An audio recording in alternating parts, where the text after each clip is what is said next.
అందరికీ జై శ్రీరామ్. ఆంధ్ర ప్రజలాల మనకు 2026 జనవరి 1వ తారీఖు నుంచి ఆంధ్రప్రదేశ్లో ఎక్కడా కూడా పేదరికం లేకుండా గ్యాస్ సిలిండర్ కావచ్చు, అలాగే మనకు రేషన్ షాపుల్లో సరుకులు, రాగులు, సజ్జలు, బియ్యము, ఇంకా చూసుకుంటే గోధుమ పిండి, ఇలా రకరకాల వస్తువులు ఇవ్వబోతా ఉన్నారట. మరి ఎంత ఇవ్వబోతా ఉన్నారు, ఏ కార్డుకి ఇవ్వబోతా ఉన్నారు? ఇప్పుడు రకరకాల కార్డులు ఉంటాయి. మరి ఏ కార్డుకి ఇవ్వబోతా ఉన్నారు? అన్ని జిల్లాలకు ఇవ్వబోతా ఉన్నారా, లేకపోతే కొన్ని జిల్లాలకు ఇచ్చి ఏం చేయబోతా ఉన్నారు? అంటే స్పెషల్గా కూటమి ప్రభుత్వం వచ్చిన నుంచి ఇప్పటి వరకు ఆంధ్రప్రదేశ్లో మన ఏదైతే రేషన్ కార్డులు ఉంటాయో రేషన్ కార్డులకు సంబంధించి స్మార్ట్ రేషన్ కార్డులు వచ్చినాయి. స్మార్ట్ రేషన్ కార్డులలో కొన్ని మన వీడియో కూడా మనం అప్లోడ్ చేయడం జరిగింది. ఏంటి అంటే ఆ స్మార్ట్ రేషన్ కార్డులల్లో ఇప్పటి వరకు ఒక జిల్లా 2-3 జిల్లాలో అయితే చాలామంది తీసుకోలేదు అని. మరి ఇది స్మార్ట్ రేషన్ కార్డులు తీసుకున్న వాళ్ళకేనా? రేషన్ కార్డులలో కూడా ఇంకా చాలామంది ఈకేవైసీ చేసుకోలేదు. ఆ చేసుకున్న వాళ్ళకైనా ఎవరికి ఇవ్వబోతా ఉన్నారు ఇవన్నీ చూద్దాం. దీని గురించి నాదెండ్ల మనోహర్ పౌర సరఫరాల శాఖ మంత్రి ఇచ్చినటువంటి అప్డేటు, కూటమి ప్రభుత్వం ఏం చేయబోతా ఉంది, ఆకలి నిర్మూలించే వ్యవస్థలో ఇప్పుడు ఏపీ ప్రభుత్వం ఏ నిర్ణయాలు తీసుకుంటా ఉందనే విషయాన్ని పూర్తిగా తెలుసుకుందాము. డిసెంబర్ 15 నుంచి స్టార్ట్ అని చెప్పారు, కానీ జనవరి 1 నుంచి ముహూర్తం అనేది ఫిక్స్ అన్నట్టుగా చూద్దాం. మొత్తానికి లాస్ట్ వరకు వీడియో చూడాలని కోరుకుంటా ఉన్నా. ఏముంది ఏం కథ అనేది. ఏపీలో రేషన్ కార్డులు ఉన్నవారికి గుడ్ న్యూస్, కిలోకు 18 మాత్రమే. మరి దేనికో చూద్దాం ఒకసారి. మంత్రి కీలక ప్రకటన. ఆంధ్రప్రదేశ్ ప్రభుత్వం రేషన్ కార్డుదారులకు శుభవార్త అందించింది.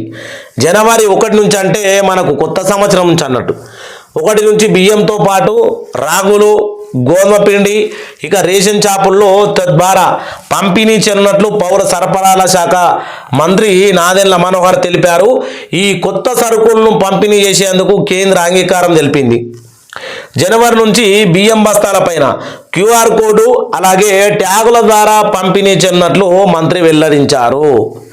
క్యూఆర్ కోడ్, అలాగే మనకు ట్యాగులు ఎందుకు? ట్యాగులు అంటే లాక్. ఎందుకు అంటే ఆల్రెడీ హాస్టళ్ళు కావచ్చు, ఇంకా మన గవర్నమెంట్ స్కూల్ కావచ్చు, వీటికి సరఫరా చేస్తున్నటువంటి కొన్ని అంగన్వాడీ కేంద్రాలు కూడా సరఫరా చేస్తున్నటువంటి బియ్యంను పందికొక్కు లెక్క మేస్తూ ఉన్నారు కొంతమంది. అంటే అధికారం వినియోగించుకొని వాళ్ళందరినీ దొంగలను దొరకబట్టాలంటే ఒకవేళ ఈ క్యూఆర్ కోడ్ ఉన్న బ్యాగు కనబడింది అంటే దాని మీద ఖచ్చితంగా కేసు అవుతుంది. అంటే అది అక్రమంగా అమ్ముకుంటే, అక్రమంగా తరలిస్తూ ఉంటే కేసు అవుతుంది. అప్పుడు అక్కడ ఉన్నటువంటి వ్యక్తి ఎవరైనా సరే ఖచ్చితంగా జైలుకు పోవాల్సిందే అని నిబంధనలు వచ్చినట్టు ఉన్నాయి. చూద్దాం ఒకసారి. మరి అట్ట కూడా ఆంధ్ర ప్రజలకు కొంచెం మేలే జరుగుతుంది. ఎందుకంటే కొందరికి తినేందుకు తిండే లేదు. మరి ఇక్కడ ఏ రకంగా అంటే దోపిడి మనం చూసాం. ఆల్రెడీ పవన్ కళ్యాణ్ పోయి ఒక దగ్గర సీజ్ ద షిప్ అన్నాడు. ఆ వీడియో కూడా చాలా వైరల్ కూడా అయ్యింది. అక్కడ ఏం జరిగిందో కూడా మనం చూసాం. ఆంధ్రప్రదేశ్ ప్రభుత్వం రేషన్ కార్డుదారుల వారికి తీపి కబురు చెప్పింది. రాష్ట్రంలో జనవరి 1 నుంచి రేషన్ షాపుల ద్వారా బియ్యము, అలాగే కార్డుదారులకు బియ్యంతో పాటు రాగులు, గోధుమ పిండి కూడా అందించనున్నట్లు రాష్ట్ర పౌర సరఫరాల శాఖ మంత్రి నాదెండ్ల మనోహర్ తెలిపిండ్రు. దీనికి కేంద్ర ఆహార పంపిణీ వ్యవహారాల మంత్రి ప్రహ్లాద్ జోషి ఈ కొత్త సరుకులను పంపిణీకి అంగీకరించారని తెలిపిండ్రు.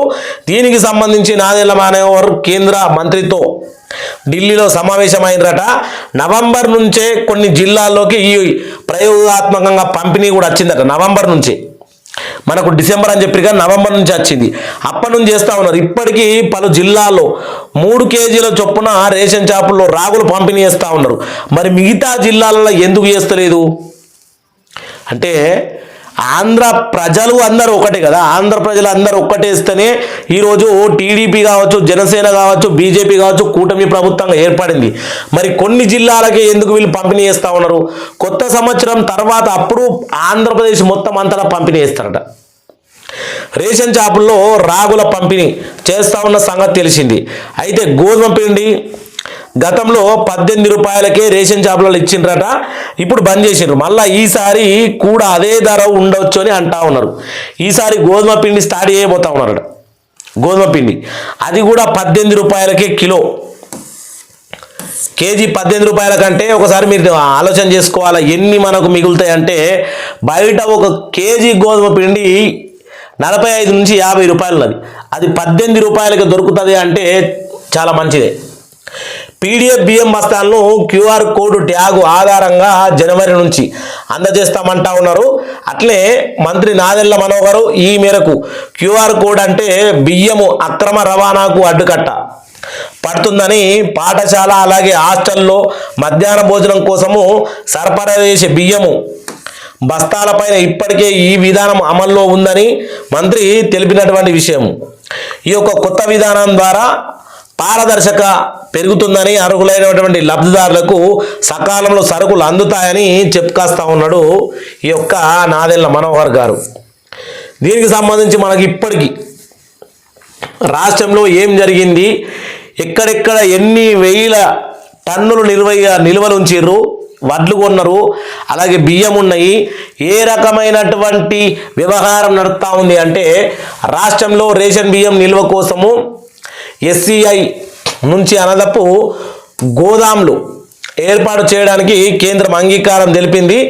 ఇక నాదెళ్ల మనోహర్ వెల్లడించినటువంటి గత ఏడాది రైతుల నుంచి సేకరించిన ధాన్యాన్ని బియ్యంగా మార్చి 41,000 ప్రభుత్వ పాఠశాలలో 4,000 సంక్షేమ హాస్టల్లో విద్యార్థులకు మధ్యాహ్న భోజనం అందిస్తూ ఉన్నట్టు తెలిపారు. మరి ఆయన తెలిపిన లెక్కల ప్రకారం బియ్యం సరఫరా పర్యవేక్షించడానికి క్యూఆర్ కోడ్ ఖచ్చితంగా ఆధారిత ట్యాగ్ అనేది సిస్టమ్ను ఏర్పాటు చేసిండ్రు.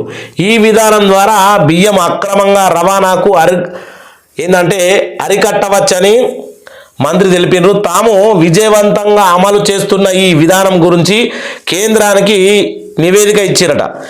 దాళ్ళు ఇయ్యంగానే దీనికి సంబంధించిన సందర్భంగా వచ్చే నెల నుంచి పీడిఎఫ్ బియ్యం కూడా సరఫరాకు ముందే క్యూఆర్ కోడ్ అలాగే ట్యాగు పైలట్గా ప్రాజెక్టు చేసి ఏపీలో వినియోగించడానికి కేంద్రం అనుమతి ఇచ్చిందని చెప్తా ఉన్నాడు.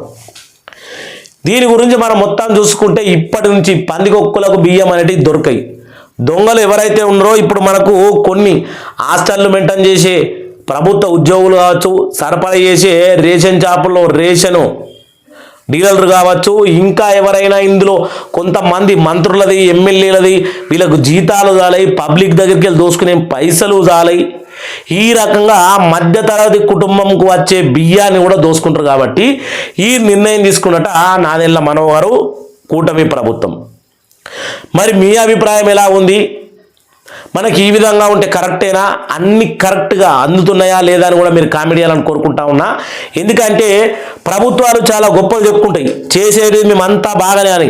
మీది కూడా పబ్లిక్లోకి వెళ్తేనే ఏం గందరగోళం జరుగుతుంది, ఎవడెవడు ఏ లపుడు పని చేస్తా ఉన్నాని తెలిసేది. కాబట్టి ప్రజలారా ఈ వీడియో విషయం ప్రతి ఒక్కరు మీరు కామెంట్ చేయాలని కోరుకుంటా ఉన్నా.